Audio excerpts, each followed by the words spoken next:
Sim, rapaz, um caboclinho do Piauí dava o botão. Com idade de 20 anos, aí ele pensou e disse que ia ser homem. Não ia mais dar o botão. Aí ele viajou, foi para São Paulo trabalhar, Tão longe assim. longe. Quando caiu na faixa dos 40 anos, ele não tinha mais dado o botão não. Chegou a vez de fazer exame de próstata. E o dedo do doutor era aquele dedo do doutor alemão, um dedão grande, Vixe Maria. grosso. Aí começou. Você conhece esse dedo? Não, Não, então tá não. bom. Só você mesmo que conhece. Não, eu não. Sim.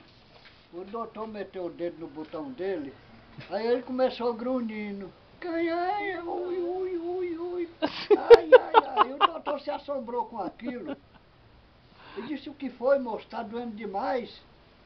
Disse: não, é porque eu me lembrei do Piauí. Você gravou direitinho.